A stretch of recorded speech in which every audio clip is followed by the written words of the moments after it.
दोस्तों, आज की कहानी उन लड़कियों की आंखें खोल देगी जो लड़कियां ऑनलाइन जैसे कि Facebook, Instagram, WhatsApp, dating app, इन जैसे ऐप पर सक्रिय होती है। इन जैसी ऐप पर अपने लिए अपने जीवन साथी की तलाश कर रही होती हैं। माता पिता अपनी लड़कियों को पढ़ाने के लिए रात दिन मेहनत करते हैं और इन्हें महंगे से महंगा मोबाइल दिला कर देते हैं ताकि हमारी बेटी, हमारे बेटे अच्छी तरह से पढ़ सके और अच्छे किसी बड़े ऊंचे मकाम पर पहुंच सके।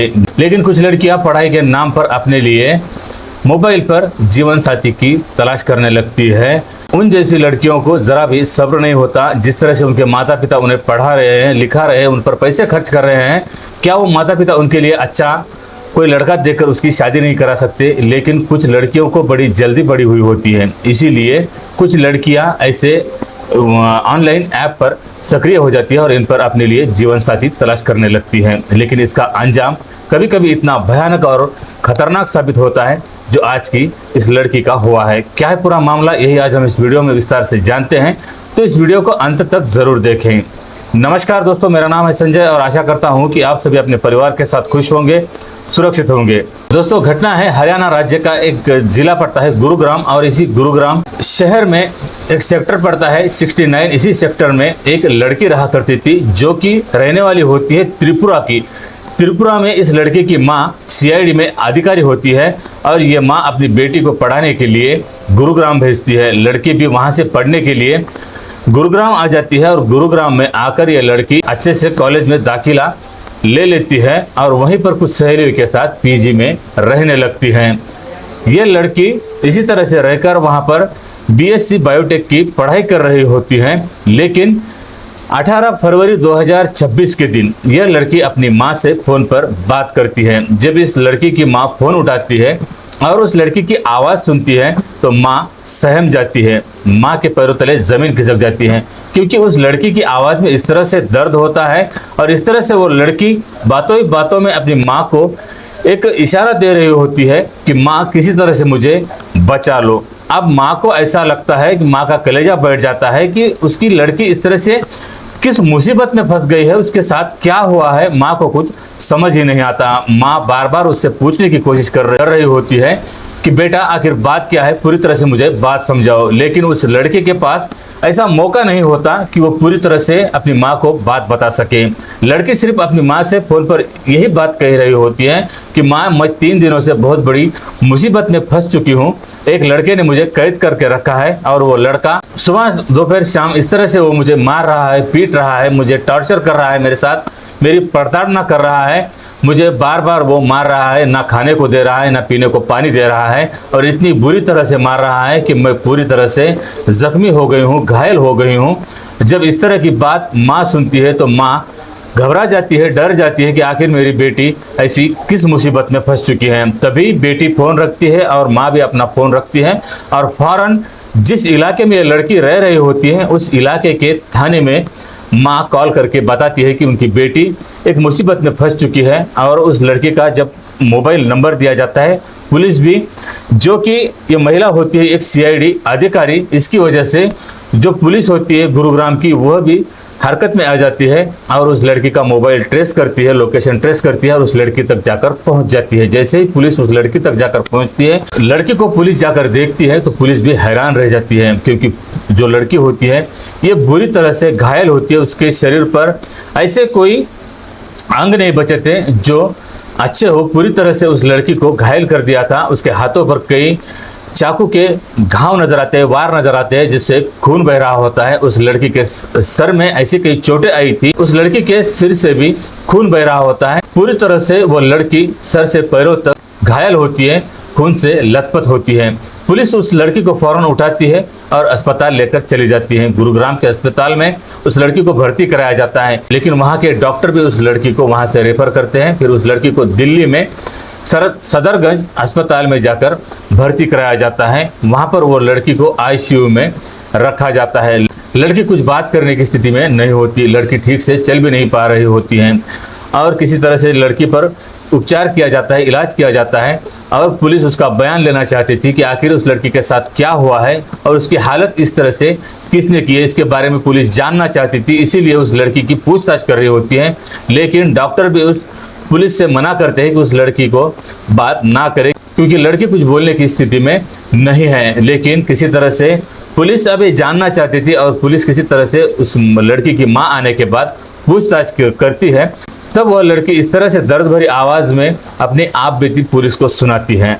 वो लड़की का कहना होता है कि जब वह लड़की त्रिपुरा से गुरुग्राम पढ़ने के लिए आई थी तो अच्छे से कॉलेज में दाखिला ले लेती है, एडमिशन लेती है और अपनी बायोटेक की पढ़ाई में जुट जाती है। लेकिन जब भी इस लड़की को समय मिलता था, ये लड़की जिस तरह से कुछ ऑनलाइन ऐप होते हैं, डेटिंग ऐप होती है, इन पर ये लड़की पहुंच जाया करती थी और डेटिंग ऐप पर इसी तरह से कुछ तलाश किया करती थी। और इसी ऐप पर एक लड़के से उस लड़की की मुलाकात हो जाती है। उस लड़के का नाम होता है शिवम, जो कि रहने वाला दिल्ली का होता है, नरेला का। इस लड़के से जब उस लड़की की मुलाकात हो जाती है, लड़का भी उस लड़की को फ्रेंड रिक्वेस्ट भेजता है, लड़की भी उस रिक्वेस्ट को एक्सेप्ट करती है और दोनों में फिर इसी तरह से बात का सिलसिला शुरू हो जाता है। लड़का भी चिकनी चुपड़ी बातें करता था, मीठी बातें करता था, उस लड़की की तारीफ करता था, लड़की को अच्छा लगता था और लड़की भी फिर उसी की बातों का जवाब देती जा रही होती है। और एक दिन दोनों इस तरह से नज़दीक आ जाते हैं, दोनों अपने प्यार का इजहार करते हैं और उसके बाद फिर इसी तरह से दोनों एक दूसरे का नंबर लेते हैं और फिर इन दोनों के प्यार का सिलसिला फिर इसी तरह से मोबाइल के जरिए, कॉल के जरिए आगे बढ़ रहा होता है। लड़का एक दिन लड़की को मिलने की बात करता है, लड़की भी उसे हाँ कर देती है और दोनों एक दिन मिलते हैं। और जब दोनों भी मिलते हैं, दोनों में मुलाकात होती है, कुछ बातें होती हैं और ऐसे ही दोनों में शारीरिक संबंध में हो जाते हैं। अब शारीरिक संबंध इस तरह से हो चुके हैं कि मानो कोई बाजार से सब्जी खरीद रहा हो। बाजार में सब्जी खरीदते समय तो भी इंसान कुछ मोल भाव करता है, लेकिन जैसे ही लड़के लड़कियां आज के दौर में एक दूसरे के साथ मुलाकात करते हैं, ना तो ये खुद में कोई पवित्रता रखते हैं, ना कोई पतिव्रता धर्म होता है, ना कोई पत्नीव्रता धर्म, ये इन्हें निभाना होता है। बस मुलाकात हो गई, दोनों में शारीरिक संबंध हो गए। इस तरह से ये पढ़े लिखे लोग भी, पढ़े लिखे लड़के भी इस तरह से एक दूसरे के साथ संबंध में आ जाते हैं। और जब दोनों में एक बार शारीरिक संबंध हो जाते हैं तो दोनों को इसकी मानो एक तरह से चस्का लग जाता है, एक तरह से चटक लग जाती है। दोनों भी फिर इसी तरह से एक दूसरे को मिलने की कोशिश कर रहे होते हैं। इतना ही नहीं, क्योंकि लड़की अपना घर छोड़कर गुरुग्राम में रहने के लिए आई हुई थी, लड़का भी एक तरह से घर से उस पर भी कोई दबाव नहीं होता, तो लड़का भी उस लड़की से कहता है कि क्यों ना हम दोनों साथ रहें। लड़की भी इसके लिए हाँ कर देती है और दोनों फिर कहीं एक कमरा किराए पर लेते हैं और दोनों भी साथ में लिव इन रिलेशनशिप में रहने लगते हैं। अब जिस तरह से लिव इन रिलेशनशिप, इसे अंग्रेजी में कहने से ये कोई रिश्ता बहुत बड़ा पवित्र रिश्ता नहीं बन जाता। ये ऐसा रिश्ता होता है मानो लड़का उस लड़की को रखेल बनाकर रख रहा होता है और इस तरह से दोनों एक दूसरे के रखेल बनकर एक दूसरे के साथ रहते हैं। दोनों में शारीरिक संबंध भी होते हैं। जिस तरह से पति पत्नी में रिश्ता होता है, उसी तरह से इन दोनों में भी रिश्ता होता है। लेकिन जैसे पति पत्नी का रिश्ता पवित्र रिश्ता होता है, उस तरह का ये रिश्ता नहीं होता। ये सिर्फ शादी से पहले एक दूसरे को आजमा रहे होते हैं। दोनों एक दूसरे के साथ शारीरिक संबंध से लेकर हर एक दूसरे की चाल ढाल को जानने की कोशिश कर रहे होते हैं। इसी तरह से इन दोनों में भी संबंध बन गए थे, दोनों भी रिलेशनशिप में रह रहे होते हैं। अब दोनों इस तरह से एक साथ रह रहे होते हैं। तो कुछ दिन बीतने के बाद इनकी मुलाकात पिछले साल यानी कि 2025 के सितंबर महीने में हो चुकी थी। लगभग इन दोनों की मुलाकात को अब 5 से 6 महीने हो चुके थे। शुरुआत में दोनों भी एक दूसरे के साथ तो बहुत अच्छे से रहते हैं, लेकिन जो लड़का होता है इसके मन में कुछ शक होने लगता है कि ये लड़की किसी और के लड़के के प्यार में पड़ी हुई है और किसी लड़के को ये बात करती है। इसी बात को लेकर वो लड़का इस लड़की के साथ लड़ाइयाँ कर रहा होता है, इस लड़की को गाली गलौज करता है और यहाँ तक कि उस लड़की को कुछ मारपीट भी किया करता था। अब ये लड़की को जब मारपीट किया करता था, लड़की भी रूठ जाया करती थी। ये फिर उसे मनाने की कोशिश करता था और जब मारपीट करने के बाद फिर से ये उससे मीठी मीठी बातें करके, उसे चिकनी चुपड़ी बातें करके उसे किसी तरह से मनाने की कोशिश करता है कि मैं तुमसे बहुत प्यार करता हूं और मैं तुम्हें दिलो जान से चाहता हूं और मैं तुम्हें हमेशा के लिए अपने साथ रखना चाहता हूं, ऐसी मेरी दिल की इच्छा है। और इसी तरह से वो उस लड़की से बात किया करता था और उससे कहा करता था कि मैं तुम्हें बहुत ही दिलो जान से प्यार करता हूं और मैं ये नहीं चाहता कि तुम किसी और से बात करो। जब मुझे शक होता है तो मैं अपना आपा खो देता हूं, मुझे गुस्सा आ जाता है, इसीलिए मैं तुम्हें मारता हूं, पीटता हूं, इसका तुम बुरा मत मानो। अब लड़की को भी लगता है कि शायद ये मुझसे बहुत ज़्यादा प्यार करता है और इसे शक होता है, इसलिए ये मुझे इस तरह से मारपीट करता है। लड़की को लगता है कि ये मुझे ज़्यादा प्यार करता है, बहुत ज़्यादा मुझ पर मरता है, इसीलिए ये मुझसे मारपीट करता है। लड़की भी इसी तरह से कभी कभार उसकी मारपीट सहा करती थी, फिर से दोनों एक हुआ करते थे। इसी तरह से सिलसिला इन दोनों का आगे बढ़ रहा होता है, लेकिन लड़के के मन में अब इस तरह से शक बैठ जाता है, इस तरह से शक घर करके बैठ जाता है कि वो लड़का अब उस लड़की को आए दिन मारपीट करने लगता है। यहाँ तक कि 18 फरवरी के 3 दिन पहले से वह लड़का उस लड़की के साथ इतनी बुरी तरह से मारपीट करता है कि उसे बांध कर रखता है, उसके हाथ पैर बांध कर उसे कमरे में कैद कर देता है, और यहाँ तक कि उसे चाकू से उसके शरीर पर घाव बनाता है, वार करता है, और इस तरह से उस लड़की के शरीर पर घाव करता है। और उसे ऐसा लग रहा होता है कि वो लड़की किसी और के प्यार में पड़ी हुई है, और वो यह नहीं चाहता था कि वो लड़की किसी और के प्यार में पड़े, उसकी किसी और के वो लायक भी रहे, किसी के काबिल भी रहे। इसीलिए वो लड़का उस लड़की को चोटें पहुंचाना चाहता था, बदसूरत बनाना चाहता था, ताकि कोई लड़का उस लड़की की तरफ देख भी ना सके। इस तरह से अब उसकी मनस्थिति बन जाती है, और वो लड़का बार बार उस लड़की को मार रहा होता है, उस लड़की के हाथों पर चाकू से वार कर रहा होता है, उसके पैरों पर चाकू से वार कर रहा होता है, उस लड़की का सर जाकर वो अलमारी पर मार रहा होता है, उस लड़की का सर जाकर वो दीवार पर मार रहा होता है। इस तरह से वो लड़का सुबह शाम दोपहर उस लड़की को घायल कर रहा होता है, इस तरह से उस लड़की के साथ दरिंदगी हैवानियत कर रहा होता है, प्रताड़ना कर रहा होता है।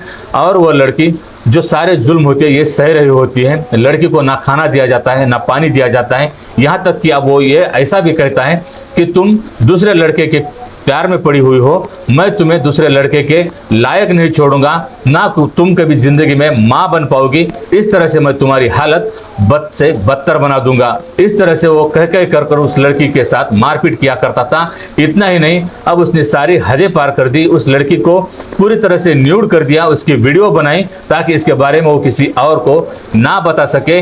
और यहाँ तक कि उसने उस लड़की के प्राइवेट पार्ट पर सैनिटाइजर डाल दिया, और इतना ही नहीं, उस पर उसने आग भी लगा दी।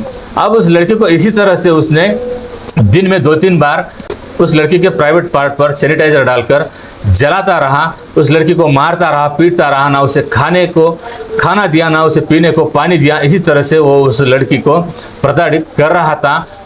और वो लड़का ये भी सोचता है कि अगर ये लड़की अपनी माँ से, अपने घर वालों से बात नहीं करेगी तो उनके घर वालों को शक हो जाएगा, और वैसे भी उस लड़की की माँ CID अधिकारी है, तो हो सकता है कि वो किसी पुलिस को भी शिकायत ना कर दे। इसीलिए उस किसी तरह से वो लड़की को थोड़ी देर के लिए मोबाइल देता है। पहले तो मोबाइल उस लड़की का अपने पास रखता है, और जब उसे ऐसा लगता है, उसे शक होता है कि उसके माता पिता को कहीं शक ना हो जाए, तब वो उस लड़की को मोबाइल देता है। लड़की 18 तारीख के दिन इस तरह से मोबाइल लेती है, और बंगाली भाषा में अपनी माँ को 2-3 बातें इस तरह से बताती है कि माँ सिर्फ मुझे बचाओ, और मैं बहुत बड़ी मुसीबत में फंस चुकी हूँ, ये लड़का मुझे मार डालेगा, ये मुझे जिंदा नहीं छोड़ेगा। इस तरह से जब माँ को ये लड़की बंगाली भाषा में बताती है, तो जो लड़का होता है, इस लड़के का नाम शिवम होता है, ये शिवम को इसके बारे में ज़रा भी भनक नहीं लगती कि लड़की ने अपनी माँ से क्या बात की है, और माँ फौरन पुलिस को इत्तला कर देती है, और इस तरह से पुलिस इसकी जान बचाते हैं। नहीं तो ये लड़की उस दिन, वो लड़का इसे जान से भी मार सकता था। तो दोस्तों, इस तरह से इस लड़की को उस लड़के ने टॉर्चर किया है, इस तरह से उस लड़की को घायल किया है कि लड़की आज जिंदगी और मौत के बीच लड़ रही है। लड़की आज ICU में भर्ती है। तो इस पूरी घटना का जिम्मेदार कौन है? लड़का अकेला जिम्मेदार नहीं है, लड़की कहीं ना कहीं इस पूरी घटना को जिम्मेदार है, क्योंकि ये लड़की खुद ऐसे ऐप पर पहुंच जाती है, वहां ऐप पर पहुंचने के बाद खुद ऐसे लड़कों तक पहुंच जाती है।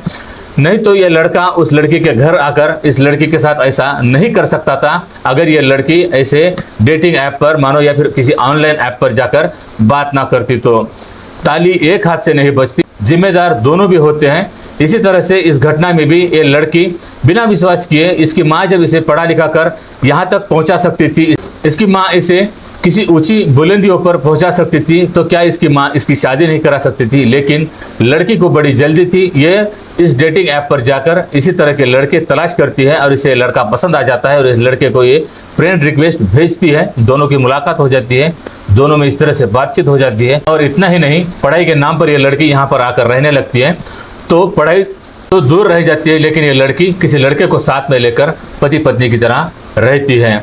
तो दोस्तों, इस पूरी घटना को आप लोगों को सुनाने का उद्देश्य किसी की भावनाओं को आहत पहुंचाना है, किसी को बदनाम करना नहीं है, बल्कि ऐसी घटनाओं से आप लोगों को सचेत करना है, सावधान करना है। तो इस घटना के बारे में आपकी क्या राय है, ये कमेंट में जरूर बताएं। अगर ये वीडियो, ये जानकारी आप लोगों को पसंद आई हो तो इस वीडियो को लाइक और चैनल को सब्सक्राइब करना ना भूलें। तो मिलते हैं एक ऐसी अगली वीडियो में, तब तक अपना ख्याल रखना। जय हिंद, जय भारत।